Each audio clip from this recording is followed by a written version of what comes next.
compañero, amigos, bienvenidos a Noticias 7 Internacional en este programa especial debido a los acontecimientos suscitados en Venezuela. Hoy los analizaremos, estamos junto a Eddie para en esta media hora analizar todo lo que ha repercutido en Venezuela tras los últimos sucesos en las últimas horas. Eddie, ¿cómo estás? ¿Cómo estás, Sofi? Buenos días también a todo nuestro público televidente. Así es, hacemos una emisión especial aquí en Noticias 7 y para ello tenemos la grata presencia de Arturo Moscoso y también Pablo Játiva, quienes nos acompañarán para hablar sobre el panorama internacional y geopolítico, no solo de la región, sino también del mundo entero. Aquí iniciamos. Bienvenidos.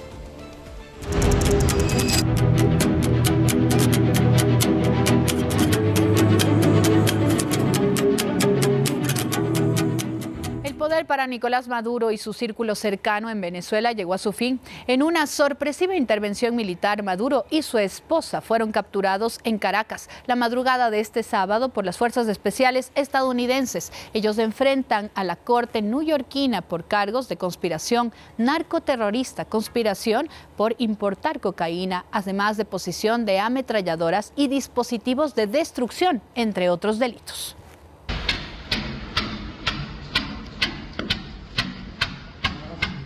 Tras una serie de ataques aéreos la madrugada de este sábado en Caracas y en otros puntos de Venezuela dirigidos contra objetivos militares clave, el presidente de Estados Unidos, Donald Trump, confirmó la detención de Nicolás Maduro y su esposa Cilia Flores.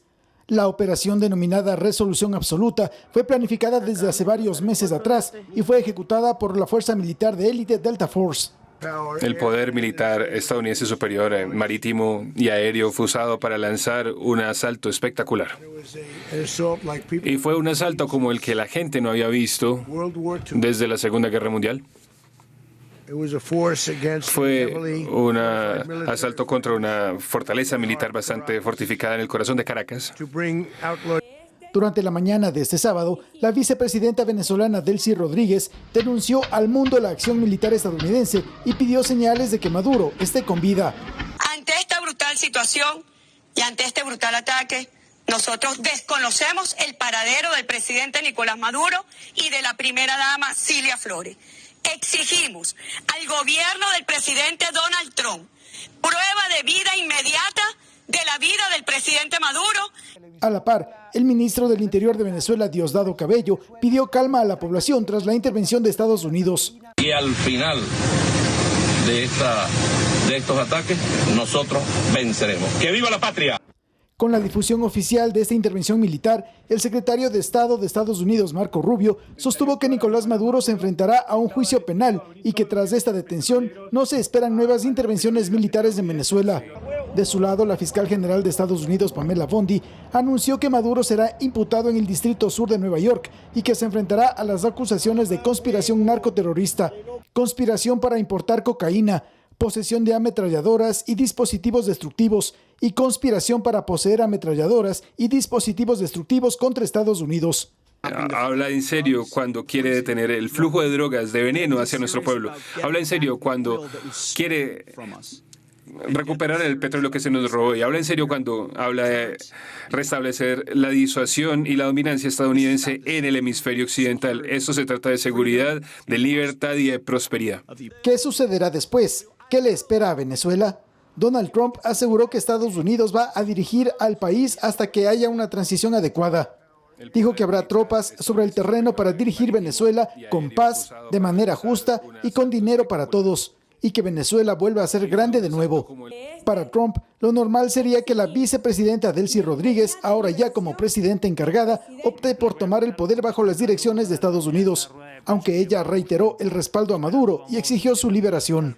Y de su esposa Cilia Flores, único presidente de Venezuela, el presidente Nicolás Maduro. Con el pasar de los días, se verán las implicaciones de esa intervención militar estadounidense en Venezuela y cómo ese país se enfila en su recomposición social y económica. Javier Ceballos, Noticias 7.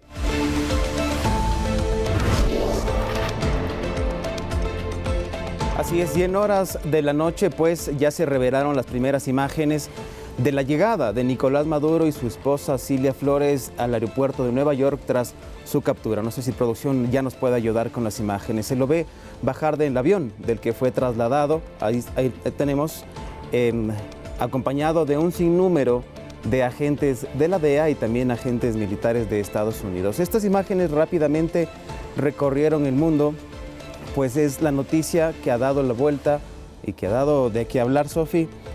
Inmediatamente se conoció la captura. Así es, y hay que recordar que ahora permanece en la cárcel de Brooklyn, esto en Nueva York, y obviamente continuará el proceso para imputar todos los cargos que decíamos, entre ellos el narcotráfico, posesión de armas también, sustancias sujetas a fiscalización, y habrá que saber luego cuántos años le dictarán la justicia estadounidense a Nicolás Maduro y también a su esposa. Pero tras estas imágenes y obviamente todos estos sucesos, queremos hablar con nuestros panelistas, que hoy les damos la bienvenida, Arturo Moscoso y también Pablo Játiva, para que nos cuenten cuál es su apreciación al respecto, qué es lo que sucederá en la región. Primero, tras lo que veíamos en el reportaje, muy interesante estas declaraciones de ahora la que es presidenta de Venezuela, Delcy Rodríguez, que decía: entrégueme a Maduro, vamos a hacer una transición ordenada, si es que ustedes como gobierno estadounidense respaldan el derecho constitucional de nuestro país y por supuesto nos dan una fe de que puede volver Nicolás Maduro al país. Entonces eso se contrapone un poco con las declaraciones de ayer el presidente de los Estados Unidos, Donald Trump, que decía: no se preocupen, pueblo venezolano, nosotros vamos a intervenir en esa transición ordenada para que puedan tener otra vez esta libertad y democracia de la que el presidente Donald Trump y los estadounidenses hablan. Por favor, no sé si Arturo nos puede dar su apreciación y luego Pablo también. Bueno, las declaraciones luego de la captura de Maduro que hace Donald Trump son bastante ambiguas, ¿no? Bastante ambiguas porque nos dejan varias dudas. Creo que hay que destacar ahí el tema de lo que hablaba el secretario de Defensa, el tema del petróleo. Creo que esto es central en todo lo que ha sucedido en Venezuela. Pero más allá de eso, la idea de cómo va a ser esa transición y cómo va a administrar Estados Unidos a Venezuela, ¿no? Porque Estados Unidos no ha dejado tropas en el terreno en Venezuela, no hay un descabezamiento de la cúpula chavista. Bien puede ser que la cúpula chavista, ¿no es cierto?, se haya coligado con los Estados Unidos para entregar a Maduro y que ellos se queden en el poder con una tutela de los Estados Unidos y claro, que de boca para afuera lo nieguen y digan y hablen, y declaren todo lo que han declarado, ¿no es cierto?, entréguenos a Maduro, bla, bla, bla, que puede quedarse meramente en el discurso, pero que ese podría ser el camino, ¿no? Y esto además un poco reforzado con el hecho de que descarta muy rápidamente a María Corina Machado de cualquier plan de reinstitucionalización de Venezuela. Cuando María Corina Machado ganó las elecciones, con Edmundo González evidentemente, pero ella detrás como la vicepresidenta que sería designada, ¿no es cierto? No son papeletas de binomios en Venezuela, ¿no sé? Pero la vicepresidenta iba a ser María Corina Machado, ¿no? Con una cantidad de votos enorme en Venezuela. Entonces, ¿cómo le descarta tan rápidamente? Y en lugar de eso hablan de Delcy Rodríguez, ¿no? Entonces, creo que hay deja muchísimas dudas. Y sobre todo lo principal es que no se ve un cambio de régimen. No hay un cambio de régimen. Venezuela sigue estando gobernada por el chavismo hasta el día de hoy, ¿no? Y con las consecuencias que pueda tener eso para, sobre todo, la población, ¿no? En Venezuela no se ha celebrado esto. No hay celebraciones de esto por el miedo de la gente a salir a celebrar, por la represión que puede recibir del chavismo que sigue gobernando el país. Pero Arturo, mencionaba usted un dato muy importante. Se vulneró la cúpula de Nicolás Maduro, hubo varios helicópteros que pudieron entrar a suelo venezolano sin ser detectados. ¿Cómo una operación puede entrar y sacar a un mandatario, la persona más importante del país, y arrestarlo sin que exista un ataque de por medio, sin que exista una respuesta bélica? Pablo, por favor, su apreciación. Buenos días, Edison, Sofía. Primero que nada, creo que existe un dictador menos en Latinoamérica son grandes noticias para todo el continente, ¿no? Y estamos hablando de una dictadura sanguinaria, probablemente la peor dictadura en lo que va del siglo XXI. Entonces esa empatía para con el pueblo venezolano no puede dejar de mencionarse.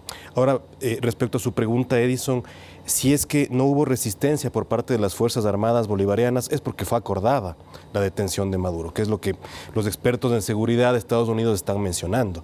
No hubo mayor resistencia, fuego opositor a los helicópteros cuando sobrevolaban Caracas, todo eso indica que básicamente se los dejó pasar. Es decir, de alguna manera la cúpula del chavismo reconoce que Maduro ya no puede liderar el proceso político y lo entrega a Estados Unidos. Sin embargo, comprende que hay la posibilidad de negociar esa salida. Y eso es lo que estamos viendo en este momento, una transición tutelada por Estados Unidos, que es lo que, palabras más, palabras menos, Trump y Rubio han venido anunciando. Nosotros vamos a tomar el control de forma temporal hasta que se dé la transición. Además, aprendiendo mucho de los errores de Estados Unidos en pasadas intervenciones en territorios extranjeros, si pensamos en Libia o en Irak, donde se descabezó por completo a los gobiernos autoritarios, dictatoriales que estaban en estos países, Gaddafi, Saddam Hussein. ¿Qué pasó después? Teníamos a un montón de grupos armados disputándose el poder en estos estados, ¿no? Los Estados Unidos aprende de esta experiencia y lo que dice es, vamos a tutelar con uno de los mismos chavistas, esta vieja doctrina de es preferible que sea nuestro el que está coordinando la transición, pero tiene que haber una transición, no podemos simplemente descabezar y salir. Entonces creo que Estados Unidos de a poco aprende y empieza a instaurar esta nueva doctrina que no habíamos visto. Esto es una reactualización de la doctrina Monroe en la que a través del uso de la fuerza produce el cambio de un régimen, lo tutela, ojalá hacia una salida democrática. Eso todavía es incierto.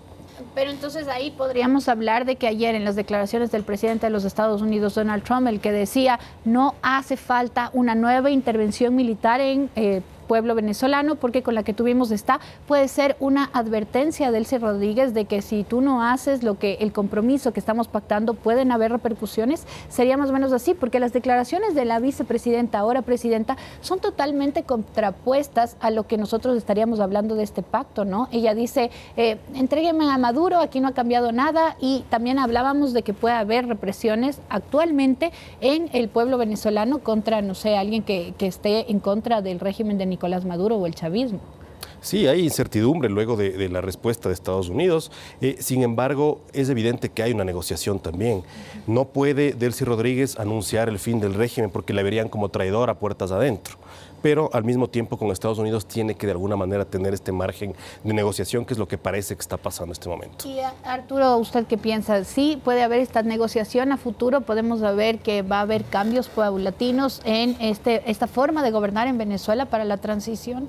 Sí, es lo que yo decía antes, ¿no? Yo creo que evidentemente, como dice Pablo, de boca para afuera ellos tienen que mantenerse en una defensa del régimen y una defensa de Maduro, pero internamente van a seguir o se esperaría que sigan colaborando con esta administración tutelada, ¿no? Lo malo de esa administración tutelada nuevamente es que el chavismo no ha terminado, ¿no? Entonces, ¿esta administración tutelada va a ir hacia una transición o van a seguir gobernando ellos y va a seguir gobernando Estados Unidos a través de ellos Venezuela? Y creo que para Estados Unidos es más conveniente gobernar a Venezuela de esa forma que promover una transición ordenada, y por eso me llama la atención nuevamente la idea de descartar tan rápidamente a María Corina Machado, la líder de la oposición en Venezuela, para una transición democrática. Ahora, ¿qué pasa en el panorama internacional, geopolítico mundial? Colombia ha reforzado sus fronteras, ha mencionado también que está dispuesta a defender su territorio. También Argentina y Ecuador han mencionado que no se dejará entrar a nadie de la cúpula, sea militar o algún miembro del chavismo. ¿Qué pasa de aquí, de Venezuela al exterior? Arturo, por favor. Bueno, la situación de Venezuela no cambia, como decía antes, no cambia evidentemente. Mientras siga el chavismo seguirá habiendo represión, seguirá habiendo persecución. No se ve una huida o una diáspora de los ciudadanos chavistas de Venezuela.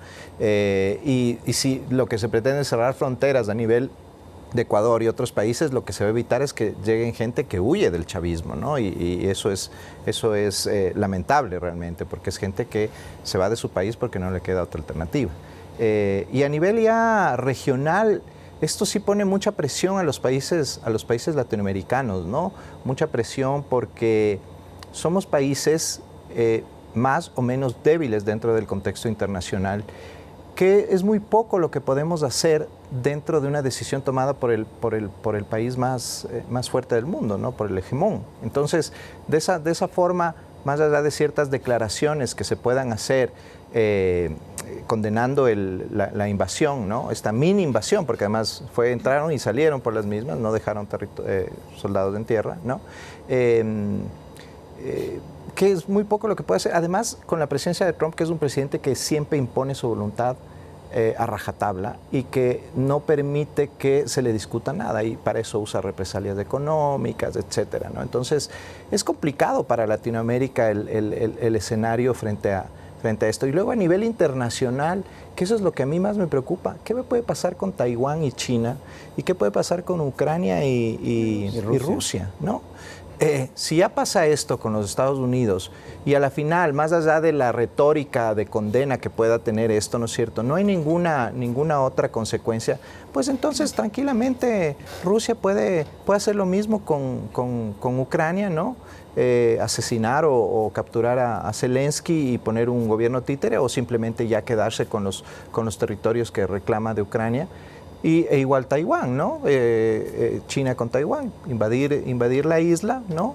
Y Estados Unidos, pues, quedarse de brazos cruzados mientras eso sucede. Sin embargo, perdón, Sofía, que te corté, hay una preocupación global con que esto podría desatar pues una tercera guerra mundial, dado que ya se anticipaban unas alianzas, ¿no? El tema de la izquierda con la derecha. ¿Esto se descarta en este sentido, Pablo? Sí, yo creo que hablar de tercera guerra mundial en este punto es muy equivocado, porque no vemos a potencias disputando militarmente un territorio, ¿no?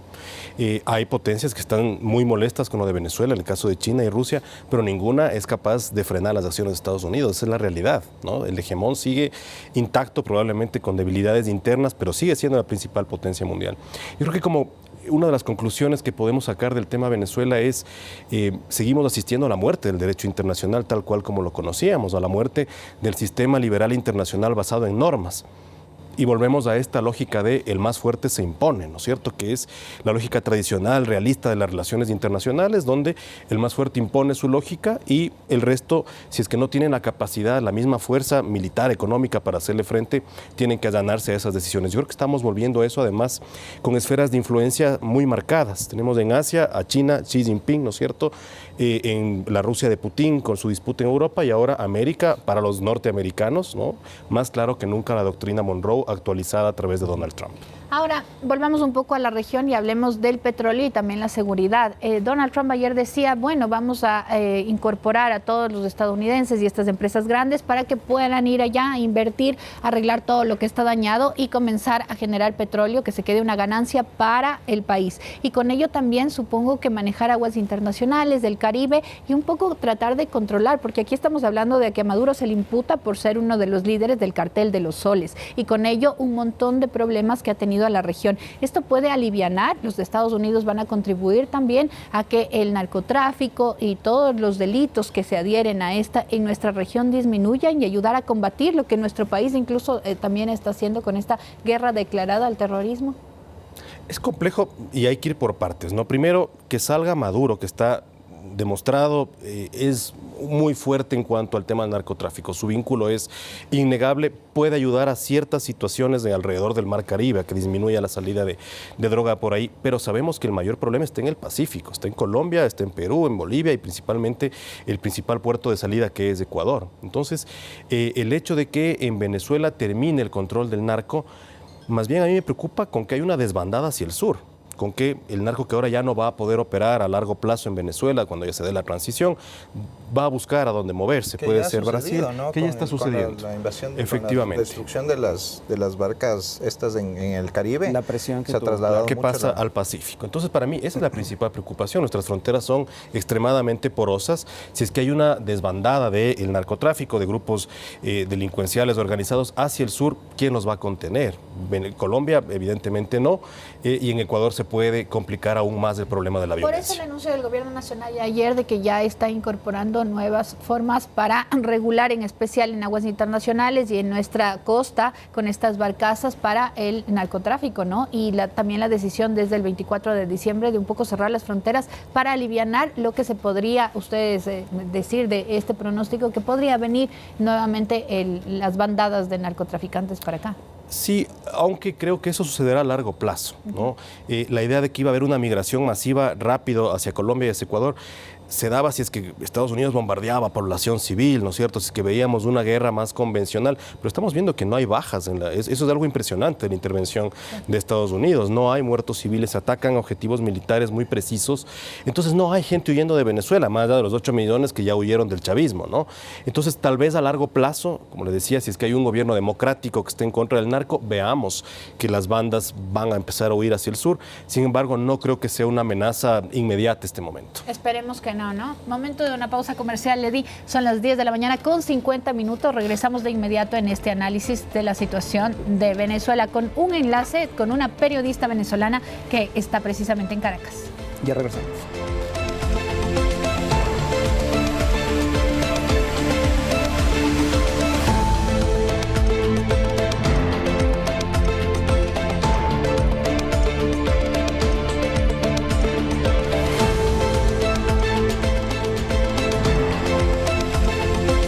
De la mañana con 53 minutos nos encontramos en una emisión especial de Noticias 7 Internacional y en estos momentos hacemos contacto con Yanely González, periodista que está en estos momentos en Venezuela para contarnos la situación a esta hora en Caracas. ¿Cómo estás, Yanely? Muy buenos días, te saludamos desde acá de Ecuador.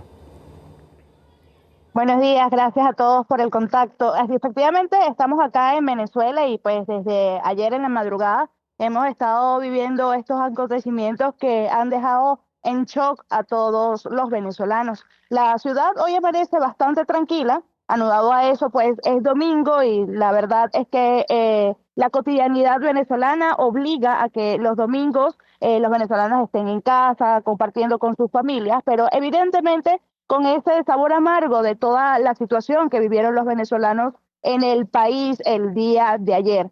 Los ataques aéreos de Estados Unidos comenzaron aproximadamente a las 2 de la mañana y no fue sino hasta más allá de las 3 de la mañana que el gobierno nacional emitió un comunicado oficial aceptando o divulgando la información en que efectivamente Estados Unidos había perpetrado ataques importantísimos. Nosotros ayer realizamos un recorrido a los lugares en donde realizaron estos ataques. Estuvimos en La Carlota, en donde evidentemente se ve la destrucción de uno de los camiones que servía para el sistema de defensa antiaérea del país.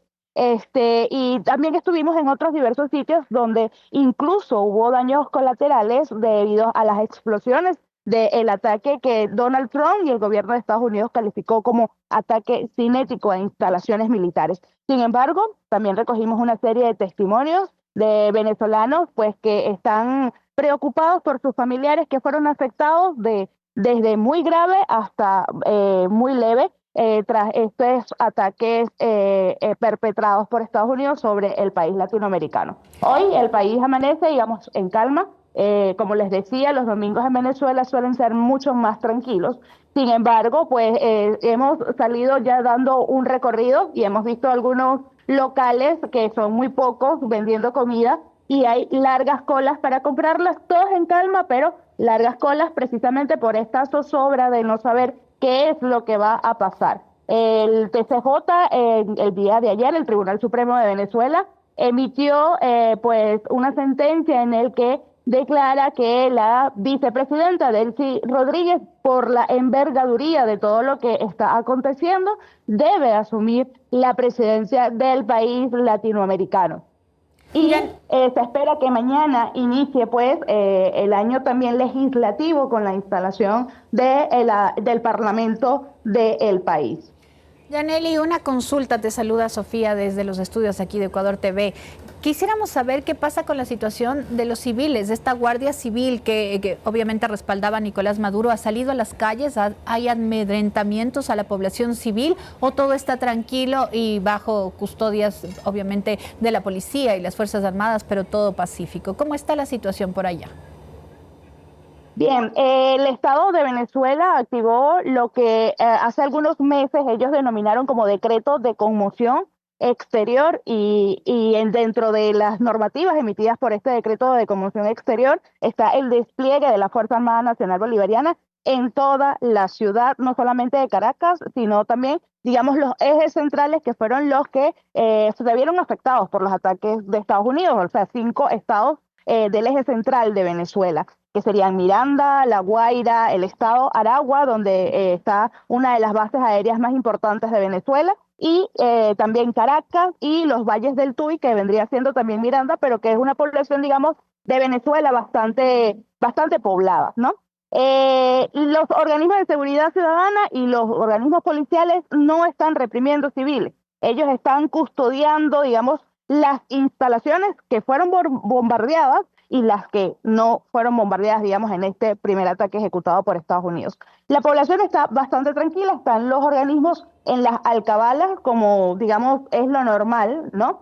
Y sí se nota la presencia de organismos como el Servicio de Inteligencia Bolivariana en las calles y el DIGESIN, que es, digamos, la Fuerza de Acciones Especiales de la Fuerza Armada Nacional Bolivariana. Están desplegados en calles y sí hay como mayor presencia después de la, activación de este decreto de conmoción y que está incluido como dentro de los reglamentos establecidos. Muchas gracias, Yanini, por tiempo. No podemos conversar más, pero te agradecemos muchísimo tu tiempo y bueno, es momento, Eddie, de tener las conclusiones finales. Por favor, Pablo. Creo que lo más importante en este momento es saber cómo se va a dar la transición en el país. Si bien lo hemos mencionado acá, la caída de Maduro no significa la caída del chavismo. Ahora la gran pregunta es cómo esa transición se va a dar sin que se afecte más a los civiles. Por ejemplo, en este momento, los más de 1000 presos políticos que están en el Helicoide y otras cárceles venezolanas aún no han sido liberados. ¿Qué va a pasar con esos presos políticos? ¿Van a ser usados como moneda de cambio en esta transición? ¿Van a ser una suerte de rehenes frente al gobierno de Estados Unidos? Creo que ahí está la clave, saber cómo se va a dar, a coordinar esa transición y si es que esa va a afectar a los civiles, cuándo se va a llamar elecciones, se va a reconocer la elección pasada donde ganó Edmundo González de la mano de María Corina Machado. ¿Qué va a pasar en ese sentido? Este momento hay muchísima incertidumbre, pero Donald Trump es un experto en crear incertidumbre. Lo ha demostrado varias veces, ¿no? Él crea incertidumbre y luego aprovecha la misma para que sus intereses sean los que se anteponen, ¿no? Así que todavía creo que hay que ver cómo se dan estos acontecimientos. Por favor, Arturo, su conclusión. Bueno, de acuerdo con Pablo, hay mucha incertidumbre, no sabemos qué va a pasar. El chavismo no ha salido de Venezuela, solo es la captura de Maduro y Maduro no es del chavismo. Toda la cúpula sigue intacta y la situación de Venezuela todavía no va a cambiar. Yo me congratulo que un dictador de esta calaña esté preso y que pague las consecuencias de sus actos, pero en Venezuela me preocupa un poco lo que sea Pablo, ¿no? El tema de la población, qué va a pasar con la gente, qué va a pasar con quienes se oponen al chavismo y que seguirán siendo perseguidos y reprimidos en ese país, ¿no?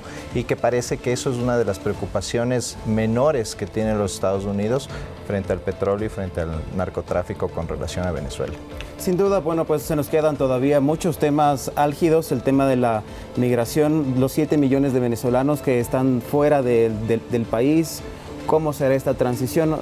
Media hora nos queda corto para hablar de un tema tan polémico como es Venezuela y Estados Unidos, Sofía. Sin embargo, en nuestras próximas emisiones, amigos, tendremos información de primera mano de todo lo que siga sucediendo en territorio venezolano y también en este proceso penal que está dirigido a Nicolás Maduro y también su esposa. Estaremos de expectativa de todo lo que suceda. Agradecemos mucho a nuestros panelistas, Arturo y Pablo, por habernos acompañado. Ustedes, amigos, siempre es un grato placer en esta emisión especial de Noticias 7 Internacional. Nos reencontramos el próximo domingo. Un abrazo, descansen.